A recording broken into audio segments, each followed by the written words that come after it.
Pegang kata-kata gue, 5 tahun lagi perfilman Indonesia bakal hancur lebur kalau para PH masih mengandalkan ajang nostalgia, remake, berdasarkan thread viral, dan menurut gue ini bakal menghancurkan kreativitas dari para sutradaranya. Jadi mari kita ngobrolin dari runutan dari awal sampai akhir kenapa ini bisa hancur. Jadi sebenarnya Indonesia ataupun negara-negara Asia lainnya itu memang di berbagai sektor memang cenderung ikut-ikutan amati tiru modifikasinya yang terlalu plek-ketiplek dengan industri dari Hollywood dan juga perkembangan dari negara-negara barat. Akui saja gitu. Termasuk juga spesialis kita adalah pemerhati di dunia-dunia perindustrian perfilman.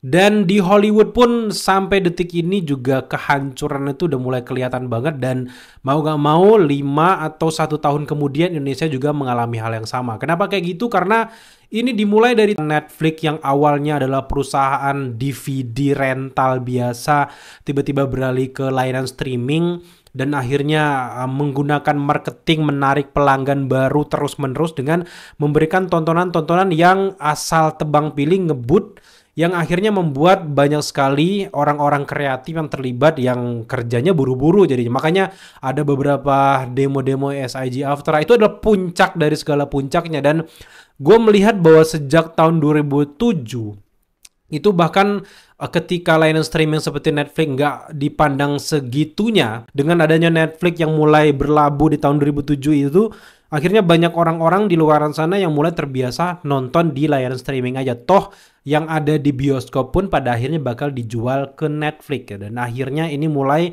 melirik perusahaan-perusahaan lainnya yang akhirnya membuat bagian layanan streaming untuk modal utama jualan mereka. Contohnya kayak Apple TV, itu kan menjadi jargon utama kalau kalian beli produk mereka gitu, kayak MacBook atau apapun, ada Apple, ada iPhone, tentu saja itu akan ada disertakan Apple TV-nya. Itu menjadi layanan streaming, kayak nilai jual yang sangat gede banget layanan streaming itu, dimana mereka memberikan kualitas film-film yang eksklusif yang ada di sana. Kemudian juga merembet ke layanan jasa kirim dan juga marketplace kayak Amazon bikin Prime Video, membeli MGM, akhirnya mereka fokus juga di sana dan menjual produk mereka. Plus juga yang terakhir Disney dengan orang-orang yang kreativitasnya sangat luar biasa di masa lalu, akhirnya terpaksa juga bikin layanan streaming karena nggak mau ketinggalan, dan bikinlah yang namanya Disney Plus yang memang lebih banyak memproduksi film-film dari Marvel dan juga Star Wars, yang akhirnya dengan banyaknya layanan streaming ini membuat industri perfilman khususnya yang tayang di layar lebar itu cenderung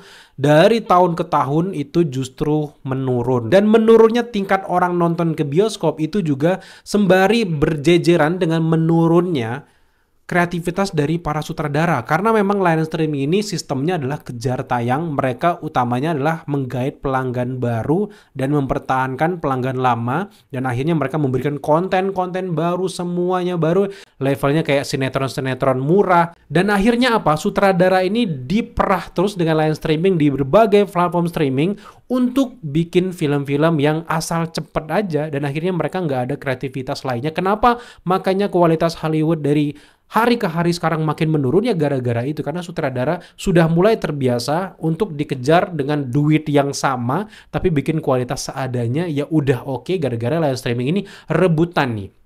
Orang-orang kreatif makin sedikit, tapi layanan streaming juga jasa-jasa menyebarkan karya mereka makin banyak. Itu yang bikin kita ya akhirnya penonton sekarang jadi jenuh gitu. Dan akhirnya ini juga merembet dengan kualitas yang ada di bioskop. Dimana akhirnya ini karena memang sutradara terbiasa menggarap serial murahan ampas sampah kayak tai kayak gini, akhirnya membuat kualitas-kualitas yang ada di versi layar lebar juga makin menurun. Makanya istilahnya sekarang ada adaptasi, reboot, soft reboot, akhirnya bikin kayak serial-serial lama Harry Potter yang udah keren banget tuh sekarang dibikin serialnya gitu. Game of Thrones jangan-jangan lama-lama nanti dibikin filmnya. Jadi kayak yang nggak ada kreativitas dari para sutradara dan juga orang-orang pelaku-pelaku industri, karena bukan mereka nggak kreatif. Secara imajinasi mereka mungkin kreatif, tapi karena memang dikejar deadline, yang akhirnya bikin mereka ya kayak gitu. Makanya demo SIG After kemarin gue berharap bahwa ini udah mulai kreatif lagi. Ternyata makin parah sampai sekarang Hollywood. Dan perkembangan Hollywood baik meninggi atau lagi naik-naiknya dan juga menurunnya itu diikuti oleh cecoro-cecoro yang ada di negara-negara bagian, salah satunya adalah Asia Tenggara dan spesifiknya adalah Indonesia. Karena memang mau nggak mau baik dari konten kreator, baik dari perfilman, sutradara itu memang condongnya ke barat. Kalian gampang banget kalau mau viral sebenarnya di Indonesia, gue kasih tips aja gitu. Kalau di luar misalnya ada Mr. Beast, di sini ada Willy Salim ya, misalnya gitu, karena emang tinggal plak ketiplak aja gitu. Dan kemudian juga di luar ini lagi trending ini, itu setahun atau 2 tahun itu bakal ada juga di Indonesia dan juga viral juga, karena nggak jauh-jauh perkembangannya pun kayak gitu. Dan akhirnya bikin kualitas ampas. Kalau di Hollywood aja mereka lebih banyak adaptasi kan, kemudian juga ribut-ribut film lama, apalagi di Indonesia. Makanya muncul beberapa PH-PH yang gue pikir jadi mikirnya lebih ke money oriented daripada mereka memilah-milah film-film yang bagus gitu. Jarang banget di Indonesia itu PH-PH yang pengen nunggu lama gitu ya. Salah satunya mungkin gue salut sama Visinema yang bikin Jumbo ya, karena mereka pengen mau nunggu lama gitu. Dan itu sedikit yang kayak gitu. Imaginary juga menurut gue juga cukup keren. Dan yang lainnya ya udah PH-PH mainstream, kebanyakan beli film-film yang keren di luar, dari Korea, dari Thailand, dari Barat, dibeli, dibuat ulang dengan orang yang berbeda, cuman ngangong-ngong diganti translatean aja, udah jadi. Terus juga ada thread viral nih, ini puncaknya udah menang di KKN Desa Penari, semuanya ikut-ikutan dan akhirnya bikin market jenuh. Dan akhirnya penonton udah mulai, kok gini amat ya kualitas perfilman kita di Indonesia gitu. Dan banyak banget film-film non-original yang berseliweran, yang asal karena memang mereka menganggap bahwa masanya udah ada, jadi gampang banget menggait cuan. Artinya itu jadi cuan akhirnya gitu. Dan salah satu juga yang bikin gue males adalah bikin film lama dibikin baru lagi versi sekarang gitu, recycle. Bilangnya ini adalah kayak sebuah cerita baru lagi tapi dengan dipermudah lagi. Salah satunya kayak Ada Apa Dengan Cinta sekarang udah bikin lagi, kemudian juga Bayi Ajaib, kemudian juga apa lagi tuh film-film lama dibikin lagi. Kalau kasusnya kayak mungkin Panji Tengkorak yang dari komik itu is okay, nggak masalah gitu, apalagi ya. Tapi ketika seseorang beli IP besar dari Korea Selatan gitu dan akhirnya diplek bikin di Indonesia juga gitu, nggak menjamin itu jadi berhasil gitu. Jadi gue benar-benar menyentil semua PH-PH di sini, jangan cuman mandang duitnya aja gitu, tapi pandanglah juga para sutradara dan juga para orang-orang penulis ini, mereka juga dikasih ruang yang lebih bagus gitu. Dan gue seneng banget sama rumah produksi. Kalau di luar gue paling seneng sekarang dengan keluarannya A24 dan juga Neon, karena dua PH itu paling idealis dan mengeluarkan film-film yang konsisten bagus. Terutama A24 itu baru satu-satunya kayaknya PH di dunia yang sekonsisten A24 mengeluarkan film-film yang nggak kaleng-kaleng kualitasnya gitu. Sedangkan di belahan dunia lain PH-PH cuman bisa reboot, adaptasi, remake, tapi mereka akhirnya bikin yang baru. Dan gue seneng banget dengan kayak gitu. Dan gue berharap juga di Indonesia kayak gitu. Dan kalau gue lihat sekarang Indonesia lebih banyak, apalagi ya, yang gue kesel di Indonesia sekarang tuh banyak film yang diadaptasi dari podcast ini. Danco, diadaptasi dari sebuah podcast horor. Itu adalah kemunduran yang luar biasa itu. Salah satunya juga yang gue pengen kritisi ya, gue bukan benci tapi kritisi adalah langkah dari Mas Hanung Bramantyo sekarang lebih banyak bikin film-film yang dalam tanda kutip mesum. Ya ipar adalah maut lah Tahzan, yang akhirnya bikin orang kayak overthinking bahwa nanti ada ipar gue kalau diem di rumah gue, jangan-jangan nanti sama suami gue gitu.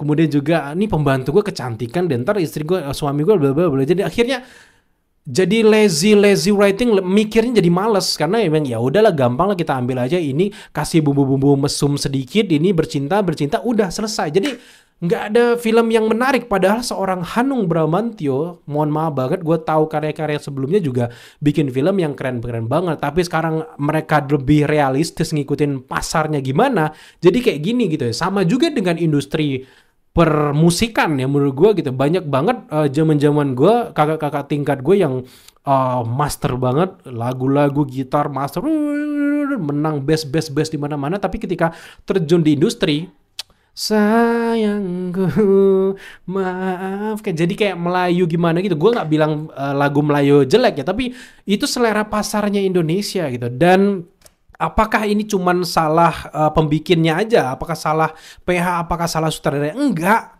Mereka bikin tuh ya karena ada audiens yang ada pasarnya gitu. Dan masyarakat Indonesia menurut gue itu yang bego karena memang selera kalian itu masih ampas. Karena memang lagi-lagi ya horor. Kalau horor yang berkualitas tuh gue nggak masalah gitu. Ada salah satu film yang mungkin belum tayang sekarang. Itu film horor tentang ibu-ibuan juga gitu, dari thread viral juga itu. Gue nggak anti semua itu ya, tapi gue nonton ternyata lumayan bagus gitu. Kemudian ini jadi salah satu yang menarik banget karena memang diracuk oleh sutradara yang knowledge tentang film-film horor zaman masa lalu ya pun kental gitu. Dan itu gue cukup suka gitu. Tapi karena kebanyakan yang jelek, yang bagus-bagus hanya ketutupan dan ya sama kayak oknum ya. Ketika di oknum dikumpulkan jadi mabes jadinya gitu. Gue jadi kayak gitu ya. Tapi intinya adalah di sini selera masyarakat Indonesia pun itu salah juga gitu. Apakah salah masyarakat juga? Enggak. Karena memang kita selalu dijejali kayak gini-gini, kuantitas, kuantitas, kuantitas yang bikin ya masyarakat Indonesia yang nonton itu lagi. Yang gue seneng sekarang, tepatnya sekarang syuting tanggal berapa ya? Bulan Agustus akhir di tahun 2025, itu genre horor udah mulai berkurang. Dimana dari awal gue menentang banget genre horor, setiap bulan sampai berapa layar itu ada film judul-judul horor. Dan sekarang gue senangnya masyarakat Indonesia udah mulai jenuh. Kalau di luar ada superhero fatigue, di Indonesia kayaknya ada horror fatigue gitu. Sehingga orang kalau ada film horor mereka benar-benar nonton pengen yang berkualitas. Dan itu gue seneng banget dengan kemajuan dari masyarakat Indonesia karena mereka udah bisa memilah. Dan sekarang kayak film sore udah mulai naik, film-film drama romantis udah mulai naik. Artinya masyarakat udah mulai pintar memilih mana yang bagus dan mana yang enggak. Tapi jangan sampai nih ketika ada kayak level kayak trendsetter, kayak kalau dulu kan KKN Desa Penari naik, semuanya ikut bikin kayak itu. Salah satunya gini, Jumbo ya. Jumbo menjadi film nomor 1 terlaris di Indonesia. Gue udah tebak banget bahwa bakal banyak orang-orang yang ikut-ikutan. Ya terserah kalian bilang bahwa enggak ikut-ikutan bang, dia itu bikin bareng dengan Jumbo juga. Bahkan sebelum Jumbo mereka udah bikin. Ya bullshit juga. Gue cuman melihat kapan tanggal rilis mereka. Ada banget itu beberapa kualitas film-film animasi yang asal bikin asal jadi aja gitu kan. Dan mereka pengen kejar momen, nggak bisa. Gue seneng kenapa Jumbo menaruh kualitas yang tinggi karena itu akan sulit dikejar dan semua orang akan berlomba-lomba untuk bikin yang lebih baik daripada Jumbo dan itu sangat susah. Jadi gue penasaran sih dengan Panji Tengkorak setelah ini apakah kualitasnya bagus juga dengan 2 dimensi. Jadi gue pengen lihat, nanti belum nonton, mungkin besok kita nonton. Tapi gue senang bahwa akhirnya orang-orang berlomba-lomba dengan kualitas, nggak lagi mikirin kuantitas. Tapi kalau Indonesia masih mikirin tentang adaptasi, remake, beli IP besar di luar sana, jangan harap kita bakal maju dalam 5 tahun ke depan. Dan gue bisa bilang bahwa perfilman Indonesia bakal makin hancur dan justru big tech besar kayak layanan streaming itu yang bakal maju karena mereka selalu bikin film-film yang cepat dibandingkan versi film layar bioskop itu. Dan yang gue perlu juga kritisi adalah dari PH Warner Bros, di mana Superman itu kan baru rilis, bahkan belum turun di layar mereka udah rilis di versi digital mereka, dan itu goblok menurut gue karena memang ini akan kayak membuat orang makin malas ke bioskop. Karena untuk apa gue nonton bioskop nanti toh juga setelah ini turun layar, ini langsung ada di layar streaming. Setidaknya menurut gue harus ada peraturan ketika layanan kayak layar lebar kayak gitu rilis, jangan langsung rilis cepat, minimal 5 bulan gitu. Kalau biasanya kan 3 bulan, ini minimal 5 bulan baru rilis sehingga orang takut ketinggalan gitu. Kalau kayak gini orang dengan kondisi ekonomi yang udah kayak gini, tiba-tiba dikasih film layar lebar yang bagus, tapi tiba-tiba nanti untuk cepet dapet hype, nggak mau ketinggalan hype, PH-nya langsung rilis ke layanan streaming, jadi ya hancur aja gitu. Jadi gue kesel banget dengan perkembangan dari perfilman Hollywood plus Indonesia, plus juga yang perlu gue tekankan juga di sini, terutama di Hollywood ya.